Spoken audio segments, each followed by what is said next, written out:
Hello, everyone. Welcome to my humanities channel. And today we're going to be doing an overview of another course or series I've began on my channel, which is the lesser known peoples and civilizations of the ancient world. This is part one out of I believe a four-part series. I would make it or three. We'll talk more about the lesser known peoples and civilizations of the ancient world from the classical era in the sequel to this part or this specific series. And this will be more on focusing on the ancient Near East and Egypt on the Eastern Mediterranean. So there's an image from the Hyksos, which you may be familiar with as foreign rulers of Egypt during the 15th dynasty. But we'll talk a little bit more about them later, of course, in the series. So without further ado, let's get straight into it. So here is the outline of the series, or this course, sort of. So week one is going to be very brief. I'm not going to be talking too much exactly. It's just me discussing the overview of the series, what exactly some guiding questions and thoughts I'm going to have, and a quick introduction to some of these civilizations and peoples that we have. So we have week two is the Alamites, which is going to be next week or the week after, depending on how much my workload is. I'll try to upload that by next Sunday, probably. The videos for this series are going to be uploaded on Sunday. And the hieroglyphics videos and any language videos going to be uploaded on Wednesdays. Latin is going to be for the winter, for my own personal review before I go into more advanced Latin. I don't have to review that. But anyways, so the Alamites will be week two. Week three, the Amorites. That week four is Ugarit and the Canaanites. These are grouped together because Ugarit's considered archaeologically a Canaanite site or culture. Week five is the Mitanni. Week six is the Urartians, or the kingdom of Urartu. Week seven is the Hattians, or the Hatti. The week eight is the Arameans. Week nine, we covered the 10 lost tribes of Israel. There was 12 tribes, if you recall correctly, if you're familiar with that from the Bible or the biblical record. Week 10, we have the Philistines, also mentioned in the Bible as well, but also seen with the Sea Peoples in week 12. But we'll talk more about that in week 10 and 12. And week 11, we have the Hyksos, which we just previously mentioned with the last image right there. And week 12, we have the Sea Peoples, which is something I'm specializing on my research in. Right now, my own independent research in my free time that I spend every day working and reading about very heavily. I'm not even halfway done with my research. I'm almost 10 pages in. So there's going to be a very extensive lecture on that, maybe 2-3 hours. And I even might make an entire course on it or a mini series on it, full of the 3 different narratives and Ugaritic texts that may go along with it as well, and new understandings of it. So we're going to end off on a high note with, my finished research. Hopefully it's finished by then. That would be fantastic. Anyways, so now we know the general schedule that I created. So I have to respace that. So feel free to pause any time in the video, any of these videos, share with your friends or whatever you think is interesting. It'd be highly appreciated. Anyways, so with every single course I want to, unlike I didn't get to do a proper overview for the Egyptian hieroglyphic videos yet. I think we'll do that. I think I will make one for that series, but I'll do it for the future ones, including this current one. So, which is exactly why I wanted to make this intro video. So some guiding questions when we are viewing these videos. I want you guys to think about who exactly are these peoples and civilizations, like what are their culture, what is their language, what does the material culture reveal about them, how are they portrayed, in ancient texts and other civilizations. So hopping around a little bit. What does the archaeological record reveal? Same with the material culture, what does that reveal? What does their art history reveal? If there's art, their religion potentially as well. There's some things to think about as well. Another thing to think about is the roles that these civilizations and peoples play during their eras or their time periods that they rose to prominence, and what historical events, empires, and processes that are these peoples and civilizations linked with. This is just to get you thinking about why are these people important, how they might relate to some of the more prominent empires, such as like Sumerians or the Assyrians and Hittites, for example, just to name a few, or Egypt, ancient Egypt, that is. So I want you guys to think that about that exactly. And I also want you to think about the portrayal of ancient texts and civilizations and how this can relate to the archaeological record, because we're going to, what I'm going to show you is um, that not everything exactly aligns, and there might be some debate and new understandings on what exactly these roles and how important these roles and like how nuanced um, these roles are, or the what the extent to each roles of these peoples or civilizations really is. You know, sometimes in ancient texts they might fluff up the exact details of everything. Especially, you know, Egypt's famous for doing this, and some other inscriptions that I'm researching right now. But we'll get to that later. So we're gonna have a brief introduction. We're gonna have a quick introduction to several of the peoples and civilizations we'll meet. I didn't include all of them because I want to keep some of them a surprise. Of course, I put some of the ones I think you might have been a little bit more familiar with, and we'll just talk. I'll just like read over the quick bullet points, and I'll just talk a little bit about them, each of them, exactly why they're grouped that way. And then this is the inspiration for the series, which is right down my alley. I always love talking and researching about little parts of history textbooks that most people forget about, because I want to improve my knowledge on that.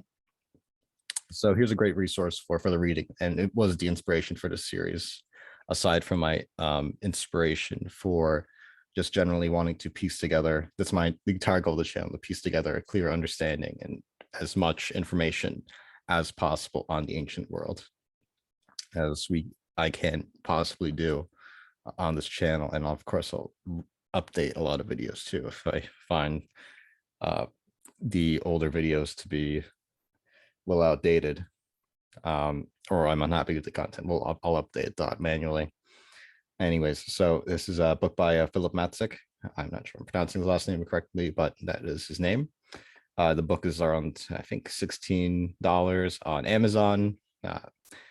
It's Forgotten Peoples of the Ancient World. It talks about different time periods. This is where, like, you know, where this entire thing is also derived from. So definitely give that a look if you enjoy this series. He talks about it in a lot, in some detail. Each single one of these peoples doesn't really get too much time covered. I think it's only like roughly 4 to 5 pages for each. And, you know, with each of these videos, it's going to be a half-hour to hour-long lecture on each thing I'm going to be covering, if not even more, maybe an hour and 20 minutes. I don't want to make this like 2 hours long. Ideally, I think that'd be a little absurd. But I'm going to try to milk as much as I can from every single resource I can find, and for you guys, and to make this a lot of fun and interesting. So you know, that's our inspiration. Also, my own internal inspiration and motivation is that I think a lot of peoples, and, you know, tend to forget about the some groups in history, like some, like the footnotes. People are stuck in the footnotes. You know, we're going to see some of these names I'm still very vaguely familiar with, because I just got newly acquainted to them. So I want you guys to be acquainted with them even more and further with each step of the way. And like I said, these videos can be uploaded on Sundays, hopefully, occasionally Sundays, if not every other Sunday, depending how long the research takes, because I have to make my notes for that and the PowerPoint presentation. So the first for week 2, we'll be covering the Alamites. They're a group of tribesmen of different peoples located in southern Iran. Time period that we're seeing them primarily circa second millennium. Was that the second millennium? The 2700 BCE. Pardon me for that little flub. 646 BCE. And we're going to talk about their Elamite language and script, which we're going to see at the end of this video. A little bit of cuneiform, I believe, and that what linguistics believe or is considered a language isolate. And we're going to be talking more about this, not just if you're familiar with the language of Basque, they might consider that a language isolate as well. If you're familiar with language of Basque, maybe we'll cover Basque another day too. Anyways, you see that they have contact with Sumerians, Babylonians, and Assyrians. The name Alamites comes from a biblical story, it has some, it's kind of misleading too, because Elam comes from the Bible, and the Alamites, their language isn't exactly Semitic. Hebrew is a Semitic language. So this is a little bit misleading, because it's they do not speak a Semitic language simply. So moving on, and this is also a god, Susa, Susa, Susa, from the Elamite religion. Or the Elamitic religion. Moving on, we have the kingdom of Urartu, or the Urartians. So it's an Iron Age kingdom located in the Armenian highlands. As it's around Lake Van, which is right here.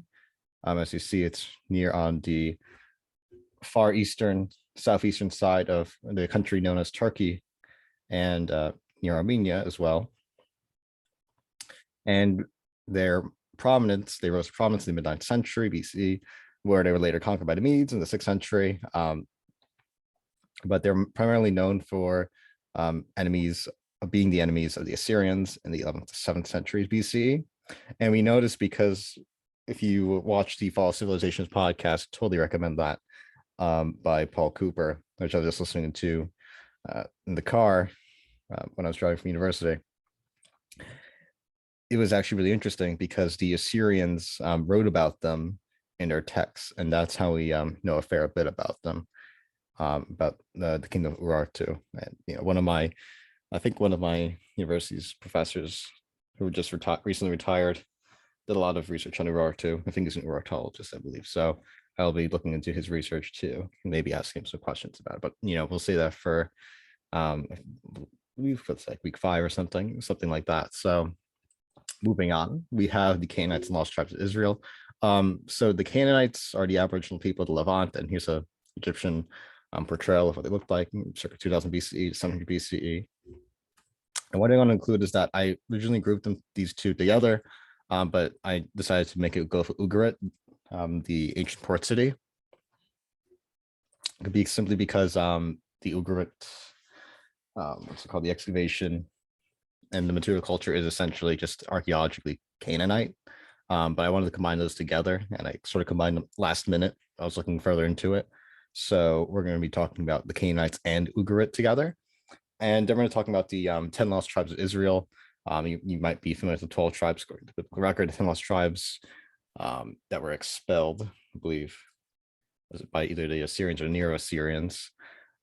So 722 BCE to, well, actually the present, because we're going to talk about exactly what happened to the lost tribes of Israel and like the demographics of it all, because this is a sort of like a mysterious topic to me I find interesting. And here's a book written about it. So just want to include that as well. But we'll talk more about exactly what happened to lost tribes of Israel. Did they assimilate? Did they not assimilate? Where are these 10 tribes and such?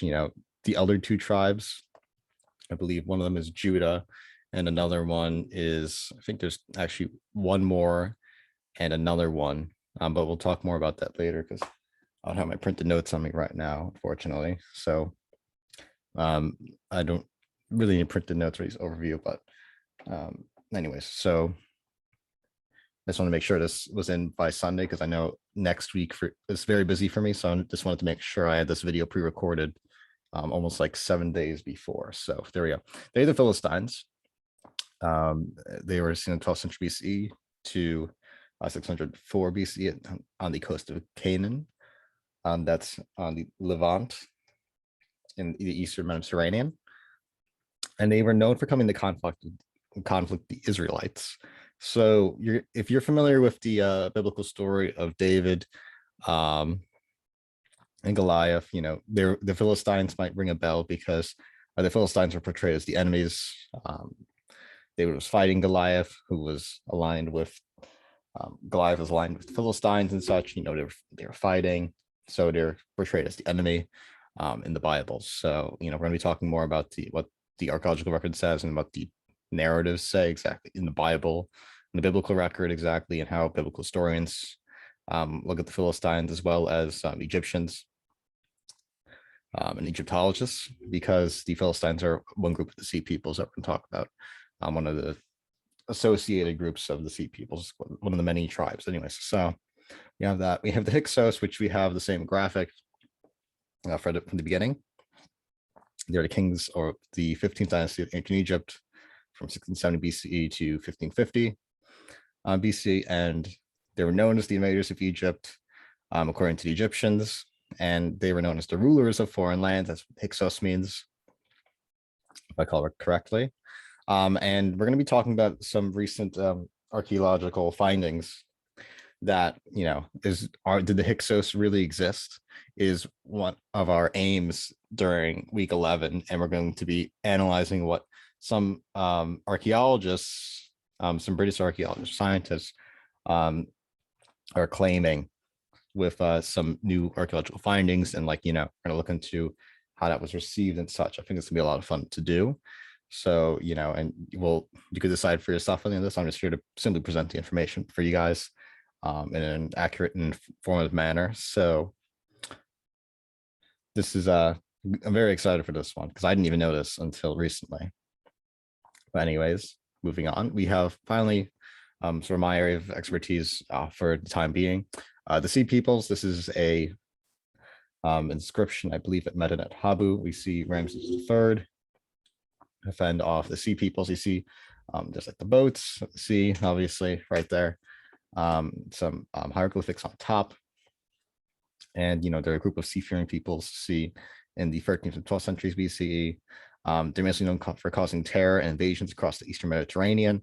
We see this in, I think, Ugarit. We definitely see this in Egypt. I believe in Syria as well, and some other regions as too. And another thing I want to note is that they're not just a singular group or ethnic group. They're composed of different tribes, according to the Egyptian narrative. They list different inscriptions or narratives. There's 3 narratives we're going to be focusing on. I'll probably have to make up another course just to cover all of this. I really would like to cover all this one, but I think they're so fascinating. There's Ramses II's narrative. There's Ramses II's narrative. There's Merneptah's narrative as well.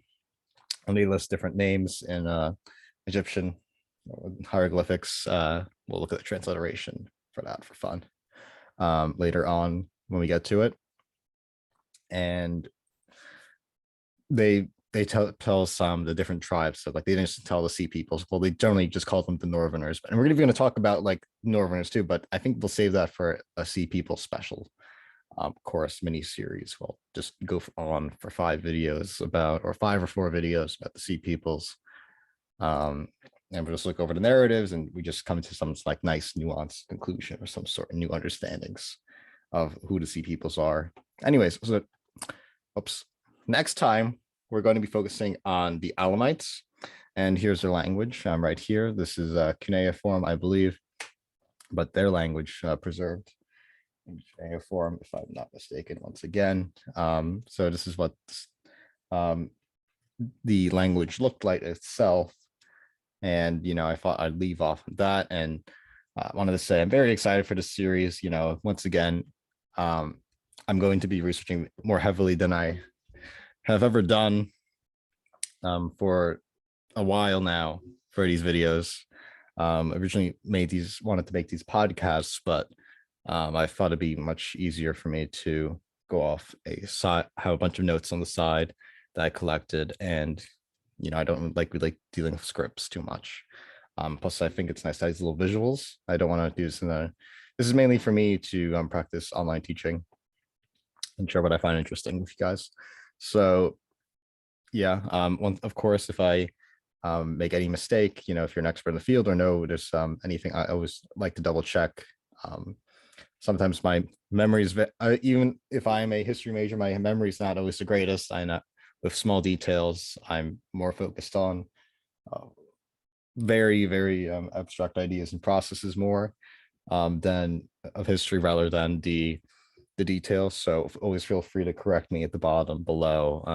I also will occasionally correct myself if I find myself seeing a blatant mistake, I'll just re-upload the video outright. Anyways, I hope you enjoyed this, and I'll see you guys around. Next week, we'll be talking about the Alamites, then the Amorites next. I also want to note that like this is not chrono. This is oh, there's made a noise. A noise was made from the computer. This is not exactly chronological. It's roughly chronological. The Alamites and Amorites are much earlier than, let's say, the Hyksos and the Sea Peoples when they come into the stage. But this is just mainly focusing on the Near East. The sequel to the series is probably going to be much higher quality once I get used to doing this format. Once again, pardon me if for the quality of these videos, I'm still new to this, and I'll try to express my words much more fluently once I get a hang of this now. But the sequel to the series will be focusing on, there might be just an entire series just called the Goths and the different types of Goths, or more the Germans and the Gauls. For example, the Dorians as well. The Minoans and Mycenaeans might be thrown in there too, but I feel like people are roughly familiar with that. Anyways, so I hope you learned something new from this, and I hope you enjoyed this little sneak peek preview and overview of all of our of this course. Once again, if you are very interested in this and would like to purchase this, I'm not sponsored in any sort of way. I was not bribed or anything. It's just I always be recommending these little books that I buy. I have a ancient history language book spending problem, which I guess is a good problem compared to the problems in the world. But definitely recommend this book. It's not like a formal textbook. It's just a really good book to follow along with. And my notes are going to be much more extensive, and I'm going to be posting the links to my notes at the end of every single video, and the sources. Of course, I want to make sure you guys get accurate information, and leave some further readings for you if you're really interested in anything. And some of these, I know the Alamites have some very popular YouTube video, and like much shorter, but I just want to cover it for myself because once again, I just want to really make sure I understand more, and it's a personal knowledge trip, so and journey. So anyways, with that being said, Alamites next time, very excited for that, and I'll see you guys around. Have a lovely day wherever you're from, and see you around.